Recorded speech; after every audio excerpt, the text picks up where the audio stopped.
T-minus about to 1, hit hold.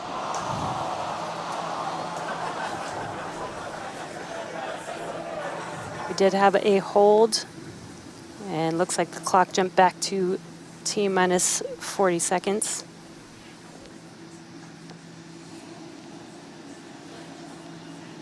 All right, so yep, we jumped out. I did not see the deflector go off. So hopefully we were right at around that T-minus 10 second mark. And if we were before that T-minus 10 second mark, we do have the ability to recycle, as we mentioned earlier, back to T-minus 40 seconds. So it looked like this time it was a ground side issue. We're taking a look at this real quick. So again, we're back at T-minus 40. We're gonna hold for a little bit. We are still not scrubbed for the day. Give them a couple of minutes to work through this. Again, we can hang out at T-minus 40 for several minutes. Eventually, we start looking at your bulk temperatures and all of your propellant on board the vehicle. We're not actively replenishing the propellant on board Super Heavy and Starship, and so you don't have essentially forever to hang out before things start to warm up. And you do want to make sure your temperature's in a really stable range for a healthy startup on Raptor engines. So they're going to work through this issue. We can continue to hold here for a couple of minutes. What's launch without a little extra added excitement?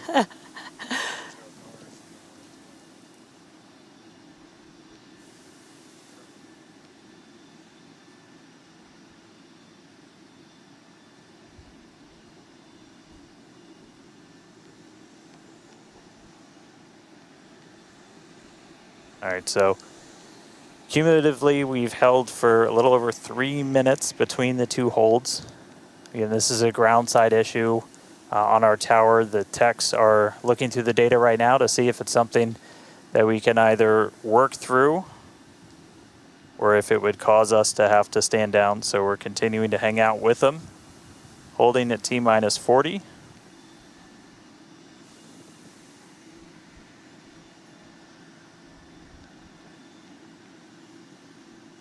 If you're just joining us, we did initially hold at T-minus 40 seconds. We continued the count, but recycled before we got to T-minus 10 seconds. And so we're back at a hold at T-minus 40 seconds, waiting for more information. The team is checking out to see if we can continue today.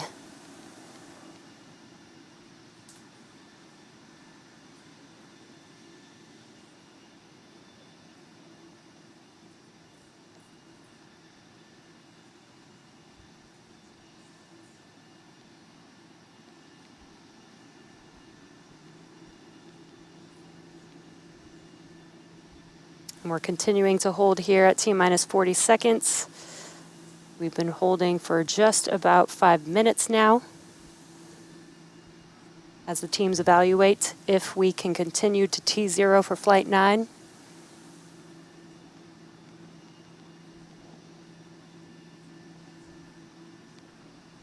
All right, so it sounds like we're coming to a resolution.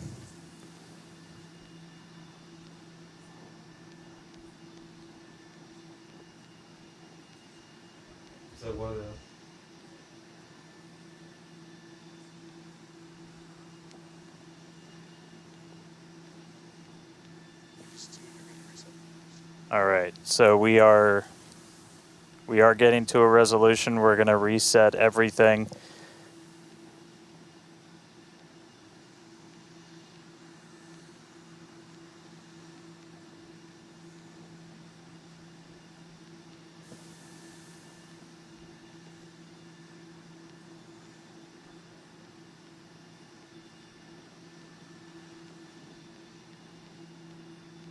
All right, so we're going to see the clock. It is now rolling.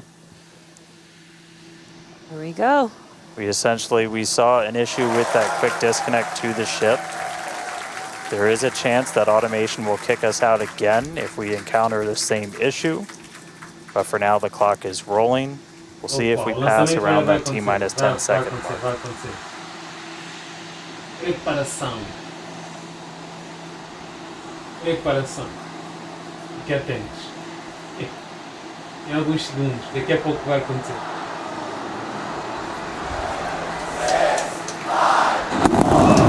Certo!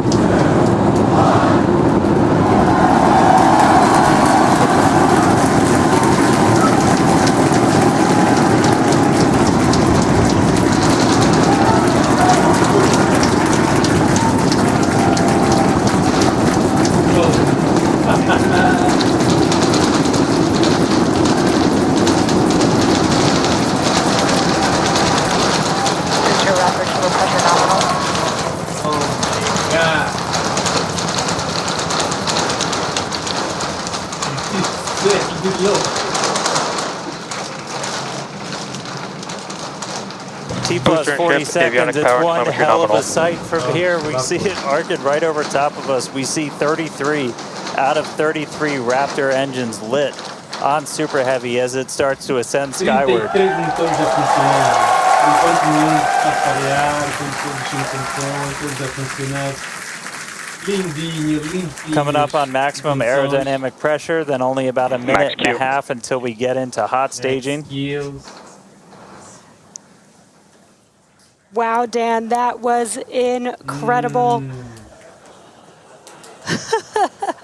We could feel the building shaking here, feel the vehicle's power.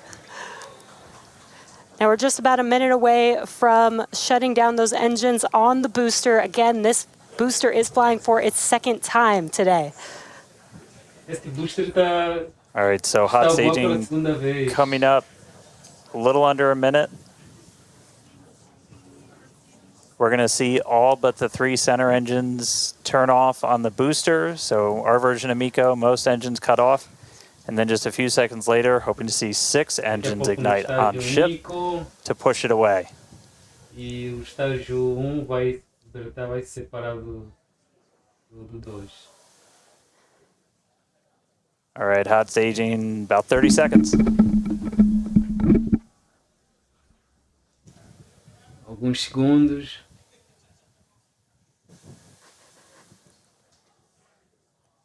And definitely keep an eye on which way the booster flips. First ever directional flip we're going for today. Should flip straight up.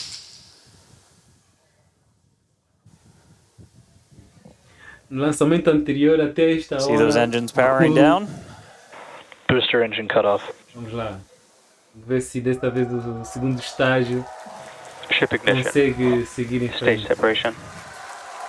Não vai haver captura do booster. Incredible flip by Super Heavy booster, and you can see those 6 engines, those 3 engines on the ship ignited. 6 healthy Raptors running on ship on its way to space. Peak that engine view. Booster doing the boost back. Chris, how's it looking over there in Hawthorne, man? Chamber pressure is nominal. It is looking absolutely incredible here in Hawthorne. As we said, 6 healthy engines on ship. We've got 13 out of 13 engines on the booster. Now down to those 3, which is what we expect in the final moments of the boost back burn. Now, as a reminder, we are not recovering the Super Heavy booster today. We are instead going to do some... shutdown. And there we had a good shutdown of the boost back burn. Next up will be the jettison of that hot stage Ship ring. avionics power and telemetry nominal. Great call out there that everything looking nominal aboard the Super Heavy vehicle, which is returning to Earth, and we're going to be doing some experiments with it, including a higher angle of attack re-entry, as well as some engine tests as it gets closer to the Gulf. We are, again, because of these tests not recovering it, we are sending it to the Gulf on purpose to do those tests. But again, you see the booster on the left-hand side of your screen. You see ship with 6 healthy engines continuing its ascent to its planned suborbital trajectory.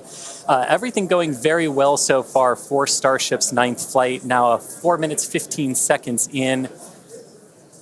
Great views from inside of the aft engine area of ship there, looking at those 3 sea level and 3 Raptor engines on the right-hand side of your screen. The booster doing its LOX dump, that liquid oxygen dump. So because we don't need some of that liquid oxygen propellant in its tanks, we vent that propellant out to lessen the booster's mass as it comes in for its landing. Just absolutely gorgeous views watching these two vehicles do their respective things in the skies over Texas here today. And Dan, we're approaching the 5-minute mark into the flight. Super Heavy is descending rapidly. What can we expect here in the next few minutes as it does its atmospheric tests? Yeah, now as we had talked about, Super Heavy might not have a very smooth ride down. We're going to be putting it through this higher angle of attack. So we're kind of pitching it up a tiny bit, increasing drag. We've done this in wind tunnels. We've done this in computer modeling. It shows that sometimes the control isn't great, but only one way to really prove it out, and that's to get real-world data. So here comes Super Heavy. It should be igniting for its landing burn in just about 40 seconds from now. Killing. And we are going to relight 13 engines, then bring that down to 3 engines. As we talked about earlier, we will be intentionally shutting down. We will be shutting down one of those 3 center engines intentionally to push the limits of the Super Heavy booster. Ship Raptor, chamber pressure is nominal. And continuing to see 6 healthy engines on the ship, 3 sea level and 3 vacuum engines still ignited as the Super Heavy booster is making its way back down to Earth. We can see those grid fins doing some heavy work. Booster landing startup. Ignited for our landing burn.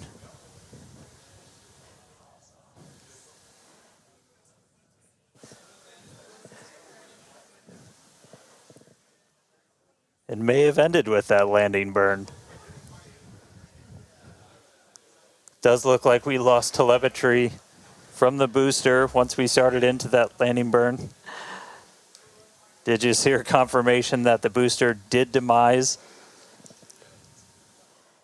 So the booster's flight ending before it was able to get through landing burn, but again, we are not bringing that back. We were expecting it to make a hard splashdown in the Gulf. We were getting live data back the entire time through that high angle of attack flight, so that was something that was really vital for us to get during this reuse. First free flight of booster in the books. All right, ship has about 2 minutes left. In about 2 minutes, we expect all 6 Raptor engines to shut down. That will be SECO, basically second engine or second stage engine shut off. And these are some incredible views, Dan, from the aft end of the ship, watching as the engines stay ignited with the Earth in the background. As always, the Starship avionics team, the techs. I think we just heard the booster. But all right, we got about a minute left into this burn. All eyes definitely on ship as we get through the final stages into its ascent. We're expecting it to start to cut those engines off in about 45 seconds.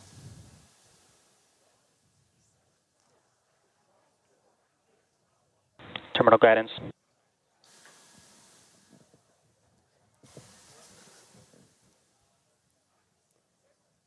All right, just about 30 seconds to go. We're in terminal guidance in the final stages of this ascent burn. We did see shutdown of the Raptor engines. We do stagger these, so we do the Raptors first. Those 3 have shut down successfully. Sea level's still running. Ship engine cut off.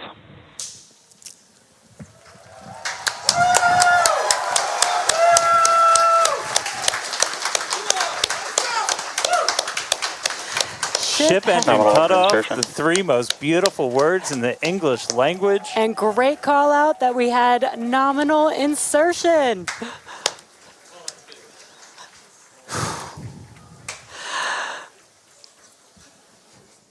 An incredible flight test so far today. We reflew a Super Heavy booster for the very first time in 9 test flights. Ship is in its orbital trajectory Again, it's going to remain suborbital for its mission today, but it ignited It ignited all 6 of its engines and made it all the way through SECO just now.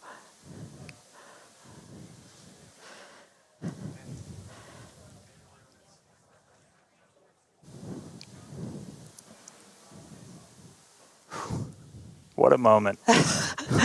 Incredible. All right, but I mean, that's still lots to come for the rest of this flight. Per usual, I need to collect myself. Hey, Chris, how's it going over there in Hawthorne, man? How's everybody doing? I think the elation and the excitement and the happiness at what we just saw achieved carried through across all of our sites. What an incredible view to see Starship back orbiting the Earth just under 11 minutes into our mission. Absolutely exciting to see all of this, and super pumped especially to see all of the team's hard work in action here today. As guaranteed, it has been an exciting evening so far for Starship's 9th test flight. We lifted off a little bit after 6:30 p.m. after a couple of holds that were triggered at the T-minus 40-second mark, but we were able to clear those, one on the Raptor, one on the tower, and we were able to lift off successfully from Starbase. 33 out of 33 Raptor engines lit on the Super Heavy, all 6 engines lit on ship, bringing it to its planned suborbital trajectory around Earth. But as Dan said, we've got a lot still coming up in our flight sequence. So coming up at about T plus 18 minutes, 26 seconds, we'll have the first deployment of simulated Starlink satellites planned from Starship. That will be followed at about T plus 37 minutes and 49 seconds by the relight of a single Raptor sea level engine in space. This is going to help us gather data on our ability to do a deorbit burn for future Starship missions that will go orbital. And then, of course, one of the biggest tests yet to come is the new heat shield modifications to Starship. And that'll start with re-entry into Earth's atmosphere at about the T plus 45 minute mark, which should take about 16, 18 minutes to complete. And now today's reentry is going to test that heat shield like we said, specifically how Starship will hold up to 100 missing heat shield tiles on its thermal protection system. Now, we purposely took those 100 tiles off over very critical areas of the vehicle to be able to safely test on a flight like this suborbital trajectory into the Indian Ocean what might happen on an operational flight in those areas if we were to lose the primary heat shield tile over Starship. So very critical test coming up. And then after that, we'll have the final descent where we will again be pushing Starship to its limits. We definitely pushed the booster to its limits today to gather data, and we're going to be doing the exact same thing on that ship, seeing how the ship handles various flight conditions that we will need it to fly in as we look to one day soon bring ships back to Starbase for catch and reuse. Now, while there are payload simulators on Starship for deployment today, as we will see in a few minutes, the primary data and the primary payload for today is the data. And today, just like with Starship's previous test flights, that data is coming to us courtesy of our Starlink network. In fact, it is from Starlink that you are seeing these wonderful views of ship in space right now. So, and I can't wait to see Starlink really provide those epic views and that data transmission during reentry, which is very, very critical to getting that data during reentry. So, Dan and Jesse, it's been an exciting day so far. There's more to come. As we get ready for Starship's first ever payload deploy, what can we expect next here in the next few minutes? Thanks, Chris. Just going to reiterate, thank you to the Starlink team for these incredible views today.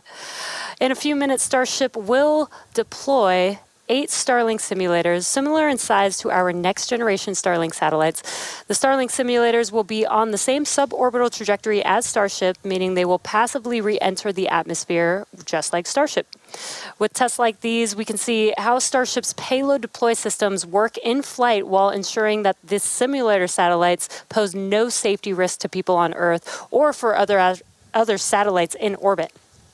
Now, this also ensures that any parts of these simulator Starlink satellites that do survive re-entry splash down harmlessly in the middle of the Indian Ocean. And then before we get there, though, we're going to have to open up that payload deploy door. So we've only ever done that one time before. Pretty sure it was Flight 3. Someone on the internet, please check me. But that was the only time we ever opened it. And we've had Starlink simulators on the last 2 flights, but we haven't gotten to this moment yet where we're able to open up the payload door and start deploying these. It's going to be pretty cool. We've got them stacked inside of the Starship payload bay, and we'll have potentially a couple of views. You saw one camera pop up. Oh, there we go. Look inside of the payload bay of Starship. You can see them stacked down in the middle of your view. There's kind of 4 on either side, so they're sandwiched on top of each other, a stack of 4 right behind each other. And then we're going to pop the door open. It's on the right side of your screen, so we'll see that open up and then start firing those Starlink simulators out into space. We are expecting the payload door to open in a little over a minute from now.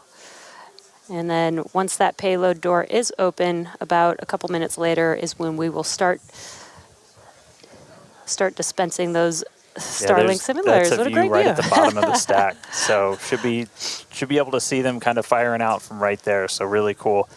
And eventually these are going to carry dozens of the next generation of Starlink satellite into space, and those are going to enable some truly insane things in terms of speeds from space and what we're able to do.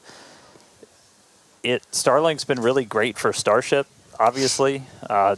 Getting live video back is really cool, but just the amount of high-speed telemetry, everything we're able to get back is insane. And for a development program, that's kind of everything. We're in excess of 130 or 160. My numbers are fuzzy right now, just like my brain is. But well in excess of 100 megabits per second of downlink. And a lot of that gets eaten up by video. We've got dozens of cameras across Starship. We added several more.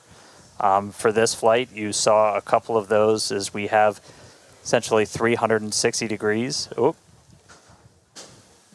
Open the pod bay door, Hal.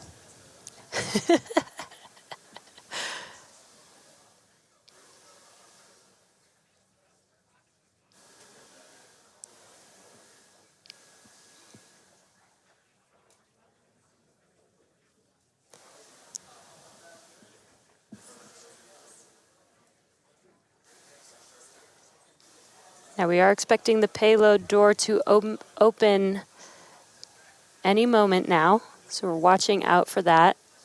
Again, you're looking at the inside of Starship as it's suborbital.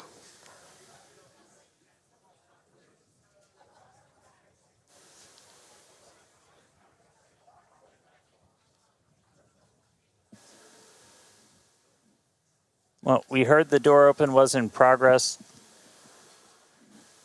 It was unable to actuate all the way open, so they are going to close it back up. Hal told me no. He said, I'm sorry, Dan. Can't do that. Looks like we won't get the door open today. But that's okay. This is obviously a test we want to be able to do before we're deploying full-on Starlinks. But the real focus for this, now that we are in space, is getting to that reentry. That is the most critical phase of Starship that we still have to prove out.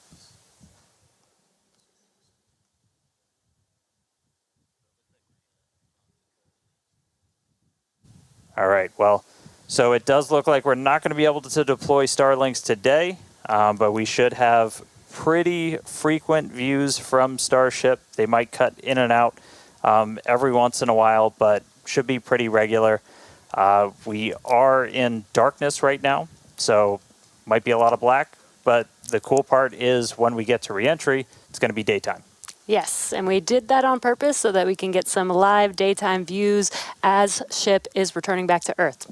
All right, so we are going to take a break. Enjoy these views as we get them. Enjoy the tunes. We'll be back in a couple of minutes when we get ready to relight one of those Raptor engines on orbit. See you soon.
France utilized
All right, if you're just tuning in, we are about 30 minutes into today's flight test, and the ship is on its suborbital trajectory. As you can see in some of the views and from some of the telemetry, we are in a little bit of a spin. We did spring a leak in some of the fuel tank systems inside of Starship, which a lot of those are used for your attitude control. And so at this point, we've essentially lost our attitude control with Starship. We are still on a path toward re-entry. We are suborbital, so no matter what, we are going to enter. However, this lowers the chances for it to be a controlled re-entry. So if you think back to Flight 3, when we had something similar happen, just the end symptom of a loss of attitude control, we were in a roll by the time we hit re-entry. So we are going to re-enter. We should hopefully still have views. The Starlink satellites are pretty robust to still maintaining contact. We've got 4 of those terminals on the vehicle, and they're pretty robust to maintaining contact even when we are in a spin, essentially. So we should hopefully continue to keep live views. It's going to still be dark until we get a little bit closer to entry, as we are a little bit, we're coming up on Africa. I believe we do swing just to the south of that continent. And by the time we start heading out over the Indian Ocean, we'll start heading into a sunrise. So, not looking great with a lot of our on-orbit objectives for today, where we were hoping to do the PES deploy and relight an engine, and then really importantly get into that controlled entry to really put the heat shield through the ringer. Nonetheless, Starship marching forward towards that re-entry over the Indian Ocean, so we'll continue to hang with it and give you any updates as things continue to change.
All right, so 36 minutes, 15 seconds into today's flight tests. You're seeing some flat movement here on the ship.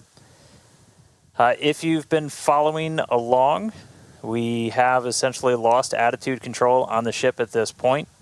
It is suborbital, so it's still headed to the exact same trajectory as before. We were not able to get that payload door open and deploy those nose cones. We've been dealing with some leaks on the ship. This is also what led to that loss of attitude control. So at this point, we are kind of in a spin, and we are also going to be skipping that Raptor relight. If you've followed through the history of Starship, something similar happened, different cause but same symptom, back on Flight 3, where we weren't able to maintain attitude control in orbit. And so we're going to skip the relight of that Raptor engine while we're in space.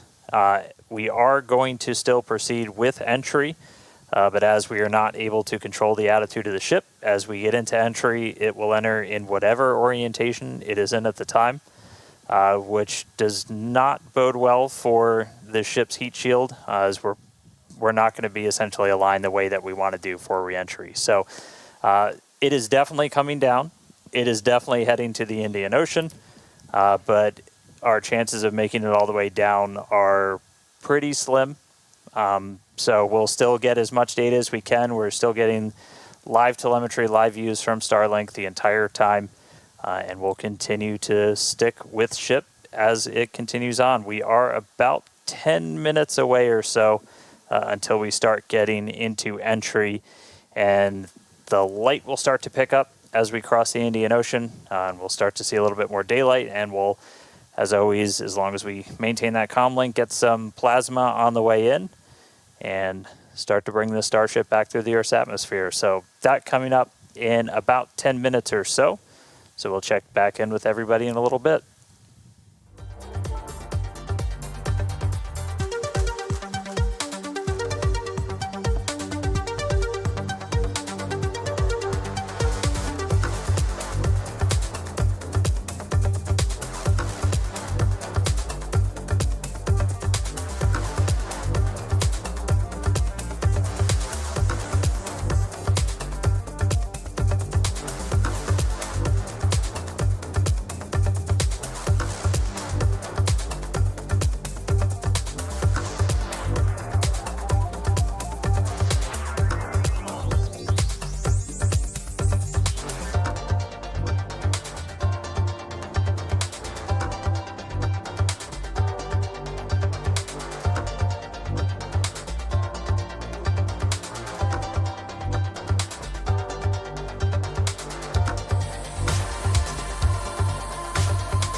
And if All you're- right, so we are 42 minutes and change into today's flight test. You're seeing the light show start as Starship is getting closer to its reentry. If you're just tuning in, we were able to successfully make it to orbit. Run into a couple of issues as we've coasted to our entry point over the Indian Ocean. At this point, we had lost attitude control of the ship and entered into a spin. The team made the call to do what's called passivate the vehicle, so we're essentially venting all of the remaining propellant overboard, and it's going to make an uncontrolled reentry. Important to note, this is a contingency that is planned for, and we clear the zones in the Indian Ocean where these entries could take place. So we're not going to come down exactly where we would have had nothing happened, but we do clear a tremendous amount of space out in the Indian Ocean in the event that we run into this. We understand that there are always risks, essentially, with these flight tests, with the hardware, but we don't really accept any compromise when it comes to protecting people. And it is one thing to note is we will actually still re-enter in our planned airspace zone, which is good. That is exactly what we planned for. You know, we do plan for if something does go a little bit off nominal, that we have enough airspace cleared out for situations just like this. Yeah, re-entry is still just that really critical phase that we need to try and gather as much data, as much information as possible. Is a fully reusable heat shield has never been flown before, the history of space flight, and that's something that Starship still has to crack. And so we had a whole range of experiments on this one at this point, and we just started to lose some of our cameras, so it's very possible that we'll start to lose contact with Starship a lot sooner than we would have if it was a nominal reentry. So we are expecting it to break up essentially on its reentry over the Indian Ocean. So not able to do a lot of our on-orbit objectives today, but just the fact that we, got it into space was just a really big moment for a lot of the team.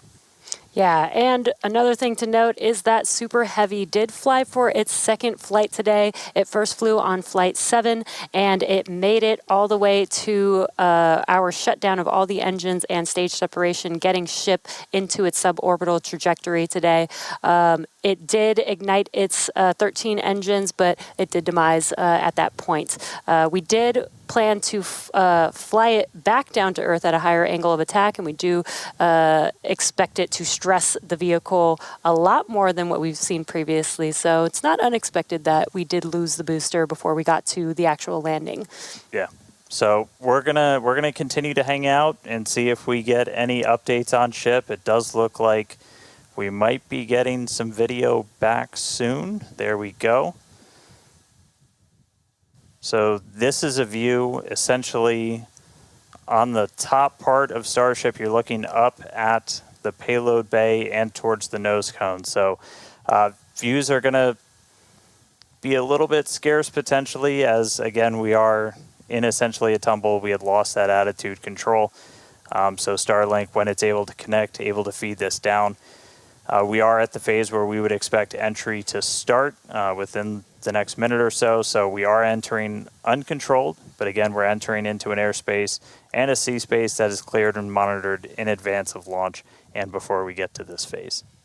And with the views that we are able to see, you are seeing a lot of that plasma build up. During reentry, we do expect the vehicle to see about 1400 degrees Celsius, and there you can see the flap feeling that temperature there, a little bit melting away. But as we expected with the spinning of the vehicle, we are no longer controlling the attitude of the vehicle. So this is now, at this point in the test flight, it is expected to see it begin to demise a little bit on its way back down to Earth. Yeah, and so we'll stick with it for as long as we're kind of getting any reach back from the ship as it starts to make this re-entry. But yeah, so it's re-entering actively right now. And again, we did do what's called passivation. So you essentially vent all of your excess propellant overboard before you hit the atmosphere. That's a safety measure we can take on the ship while you still have contact with it.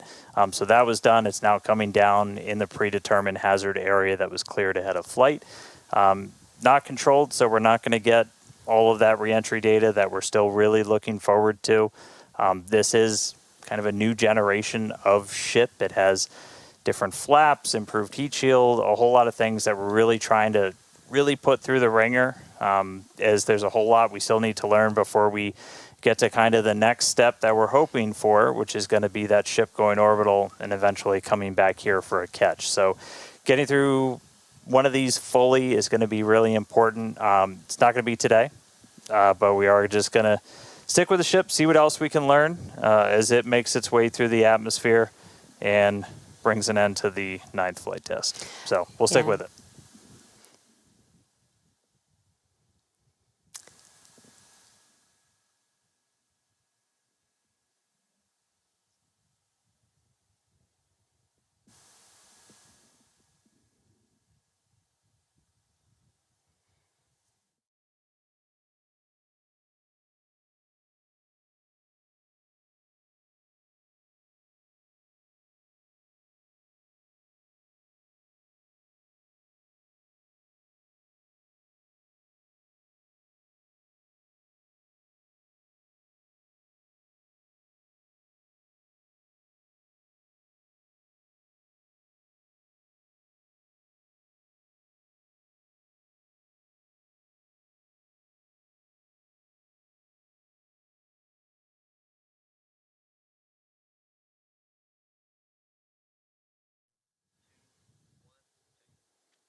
If you're just now joining us, we did have an on-time liftoff from Starbase Texas at 6:30 p.m. Central Time of the Flight 9 vehicle.